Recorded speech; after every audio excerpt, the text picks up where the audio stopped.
Existe uma doença que eu estava vendo aqui, Sandro, que é a dismorfia corporal ou transtorno dismórfico corporal. As pessoas se enxergam encontrando no corpo imperfeições ou defeitos que na realidade não existem. Elas exageram o que elas entendem que são os defeitos. Isso produz uma dismorfia corporal. Mas eu estou percebendo que existe um troço que é a dismorfia reversa. Quando você acredita que em vez de defeitos que não existem, você tem virtudes, qualidades, você dá uma contribuição que não existe, ou que você enxerga com um valor muito maior do que aquele que realmente você dá. A dismorfia reversa, ela atinge os poderes executivo, legislativo, mas ela atinge de um jeito muito particular o poder judiciário. Não há dúvida sobre o poder executivo. O poder executivo, em todas as esferas, acha que está transformando o Brasil. Quer dizer, a cada 4 anos, mas todo ano, tudo que o governo fez é maior do que o governo anterior fez. Todos recebem heranças malditas, a não ser quando são pupilos do governo anterior ou foram reeleitos. Eles dizem que receberam uma herança maldita e que estão tentando consertar a casa. Então, na verdade, o Brasil patina, porque tem sempre alguém tentando consertar a casa, não conserta a casa, o Brasil não avança e quando avança anda meio de ladinho, ou é no movimento de caranguejo para o lado, ou é voo de galinha, dando pequenos saltos. E a gente vê vários casos assim no Poder Executivo. Quando a gente vai no Legislativo também, basta ver o Legislativo, ele sugere que eles transformam o Brasil de um jeito muito impressionante, mas não falam muito das emendas, né? Aqueles 50 bi, eles não gostam muito de falar e tal. Para nós, mas entre eles é do que falam. Quando estão conversando com o Poder Executivo, é do que falam. Então é uma certa dismorfia reversa. Agora, no Judiciário, a coisa é um pouquinho mais complicada. Por que é um pouquinho mais complicado? Porque quando a Receita Federal, por exemplo, ela cobra um imposto que não é devido, para quem se reclama? Para o Poder Judiciário. Você assinou um contrato de aluguel e deu chabu. Você reclama onde? No Poder Judiciário. Você contratou um buffet para um aniversário e não recebeu o serviço? Você vai para o Poder Judiciário. Vale para tudo. Na sua vida, você recorreu ao Poder Judiciário. O INSS não entrega um direito que é teu, líquido, certo, te enrola, como aliás enrola, você vai e recorre ao Poder Judiciário. O plano de saúde, para variar, né, sempre aprontando, não dá a você algum direito que lhe é garantido pela lei, pelo contrato, te enrola. Não quer pagar o remédio, não quer pagar o exame, não quer devolver aquilo que está pactuado. Você vai... Por exemplo, quantos e quantos casos a gente vê de... Na hora que você contrata o plano, ele tem uma rede hospitalar que ele usa como exemplo e estímulo para você aderir ao plano. Depois a rede começa a diminuir, fica um negócio meio mequetrefe, e o plano vira um subplano. Mas, ainda assim, ele vende pelo mesmo preço e aumenta bastante. Bom, você vai e recorre ao Poder Judiciário. Então, o Poder Judiciário, ele não tem a característica do Poder Executivo e do Poder Legislativo, que é ficar prometendo coisas com base na transformação da realidade. O Poder Judiciário tem que garantir para você direitos com base na legislação que está aí, com base na Constituição que está aí. É isso, é um poder conservador, ele tem que conservar aquilo que está escrito. E o que a gente está vendo no nosso sistema de justiça, e aí inclui Ministério Público, aí inclui Defensoria Pública, é uma doença que é a dismorfia reversa. Pode ter outro nome, pode ser que seja uma outra doença, mas vamos aceitar por enquanto que é a dismorfia reversa. E ela tem vários sintomas. Por exemplo, eles se dizem extremamente velozes. Eles dizem que eles conseguem conviver com os tais 80 milhões de processos que estão por aí, com uma estrutura que não é tão grande, como eles gostam de dizer, mas quando você vai olhar, há 10 anos o tempo médio para sair uma sentença era 1 ano e 6 meses. De acordo com o último dado disponível, subiu para 2 anos e 7 meses. Ou seja, piorou a qualidade da entrega do serviço que eles prestam. Outro sintoma, eles dizem que lutam por alguns direitos em nome da dignidade do serviço, em nome de direitos que foram subtraídos ou não foram entregues, mas quando você vai ver, daí o caso de dismorfia, nada mais é do que uma apropriação do dinheiro do contribuinte, que eles levam para eles, né? Não é roubo, senão seria um crime. Mas como eles fazem a lei, não é um crime. Como eles interpretam a lei, aliás, não é um crime. Então, o Ministério Público de São Paulo autorizou o pagamento retroativo de um valor e que deu R$1 milhão para cada procurador. São 1.900 procuradores recebendo, em média, R$1 milhão. Inacreditável um negócio desse.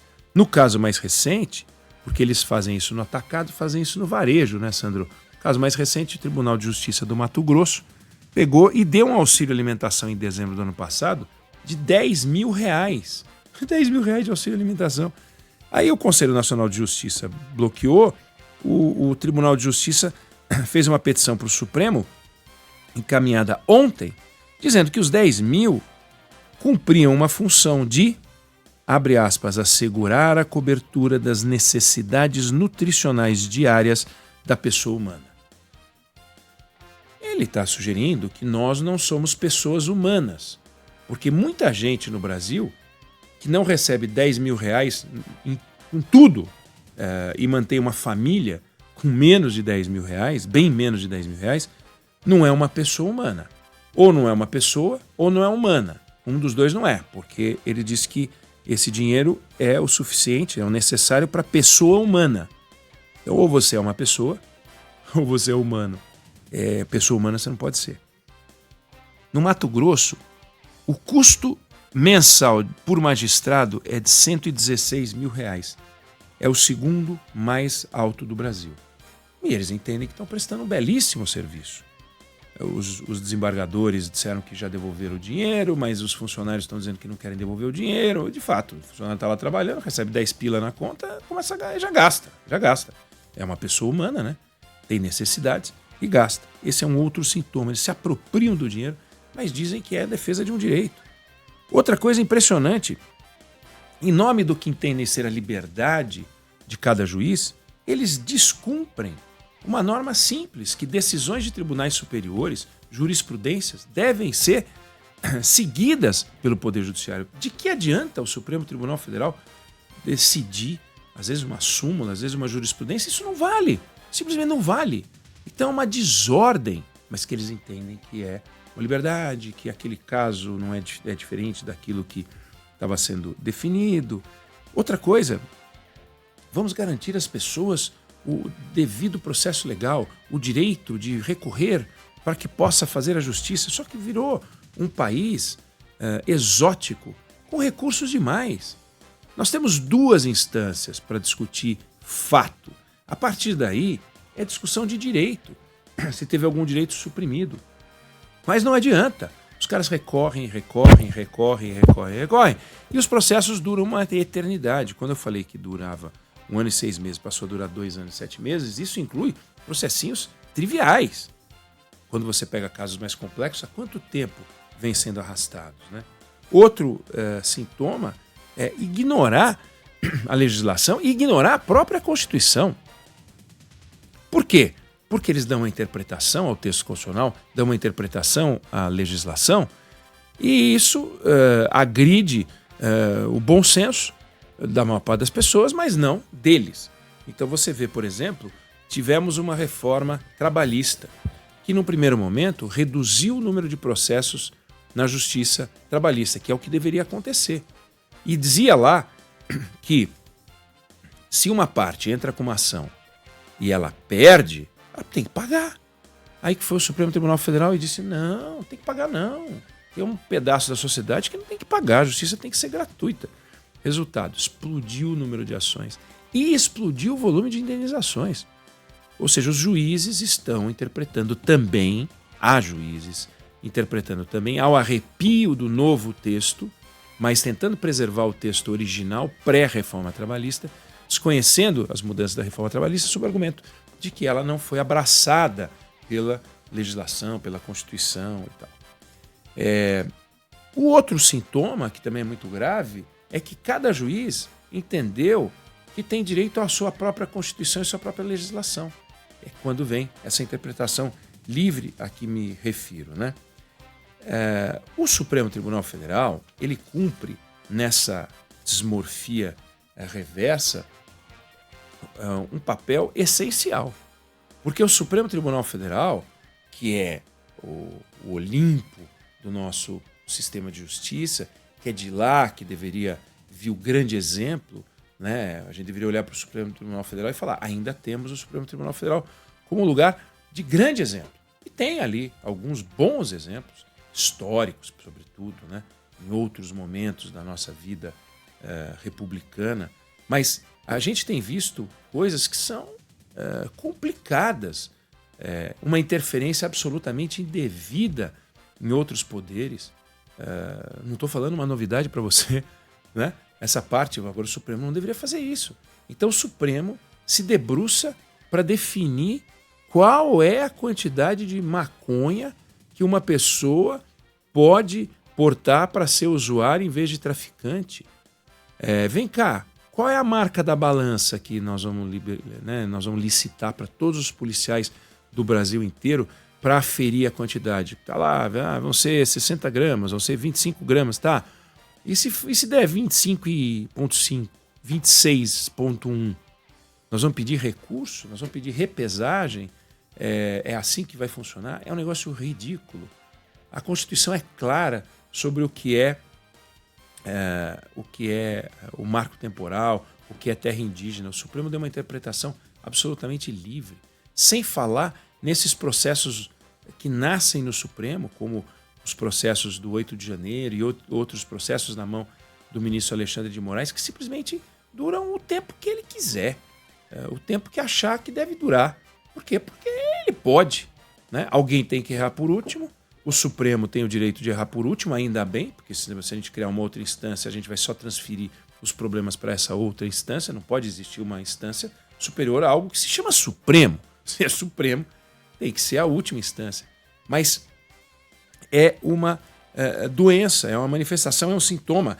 E tem um negócio que eu acho que coroa a dismorfia, que é essa cegueira para enxergar esses problemas que a gente não enxerga. Por exemplo, no discurso que o Luiz Roberto Barroso fez na abertura do ano judiciário, ele fala um negócio que realmente eu não consigo entender aonde ele está, onde ele vive.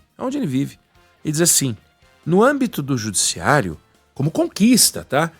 Não é assim, julgamos 50 milhões de ações em vez de 30 milhões de ações, não. No âmbito do judiciário, lançamos o programa Justiça Carbono Zero, que prevê que todos os tribunais do país, dentro do cronograma estabelecido, deverão alcançar a neutralidade nas emissões de carbono até 2030, adotando as seguintes medidas: a elaboração de inventário de emissões, adoção de medidas para redução de emissões, compensações de emissões. Aqui no Supremo, nós estamos instalando uma usina fotovoltaica no anexo 2. Celebramos com a concessionária de energia acordos para sermos abastecidos com energia solar, o que nos levará a um percentual de 90% de energia renovável. Que coisa bacana. Celebramos com a Nova Cap acordo e plantamos aqui no Bosque do Supremo 5.500 mudas de árvore, além de termos abolido as garrafas PET e adquirido os veículos de serviço híbrido.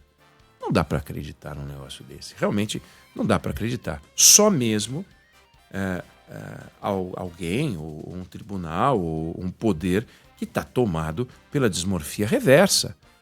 Ele abre o discurso dele dizendo que ele esteve no Fórum Econômico Mundial. Ele acha o quê? Que ele é um player da economia global? Né? Ele é presidente do tribunal e por um pouco tempo, 2 aninhos, depois sai, vai fazer outra coisa e tal. E assim todos os ministros do Supremo Tribunal Federal. Mas eles estão realmente tomados por algo que é incrível. O Poder Judiciário brasileiro não pode estar em campanha política. O Poder Judiciário brasileiro tem que parar de fazer discurso em favor da democracia, essas coisas. Não é o Supremo Tribunal Federal que garante a democracia. Quem garante a democracia é a Constituição brasileira. Quem garante a democracia, em última instância, são as Forças Armadas, o Poder Executivo, o Poder Legislativo, que garantem que aquilo que está escrito tem que vingar.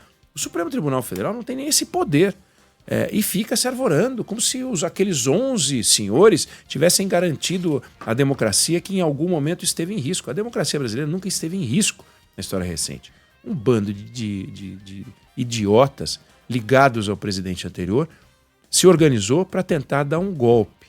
Um golpe ridículo, graças a Deus, um golpe ridículo. Todo golpe é ridículo a não ser quando dá certo, uma tentativa de golpe a não ser quando dá certo. E alguns já estão presos, né? Aquilo ali não tinha como dar certo, ainda bem. Por quê? Não porque o Supremo não aderiu, mas porque as Forças Armadas não aderiram. Porque as Forças Armadas estão ao lado da Constituição. Porque, em última instância, se as Forças Armadas resolverem aderir, como aconteceu no Brasil em 64, como aconteceu em países vizinhos, não tem Supremo que dê conta. Basta olhar o exemplo da Venezuela. Não tem Supremo Tribunal Federal que dê conta. Portanto, não é o Supremo Tribunal Federal o fiador da Constituição. O Supremo Tribunal Federal é o aplicador da Constituição. Ele não está acima da Constituição, ele está abaixo da Constituição. E, no entanto, do jeito que a gente vê, nós estamos diante de um caso muito grave de dismorfia reversa. Só que, no Poder Executivo, a dismorfia reversa pode ser enfrentada pelo voto.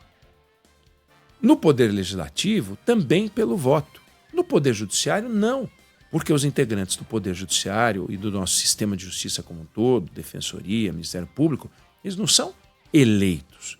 E nem podem ser eleitos. Já pensou? Se a gente começar agora a ter... Até tem campanha, né? Porque eles são escolhidos. Mas eles não são eleitos. Eles estão lá para executar numa carreira, e nos tribunais superiores, ainda que não seja uma carreira, você não pode dizer que o sujeito é um ministro de carreira, mas nos tribunais superiores, para zelar pela aplicação da lei. São funcionários, servidores públicos de alto escalão e não estão em campanha por aí, falam como se estivesse.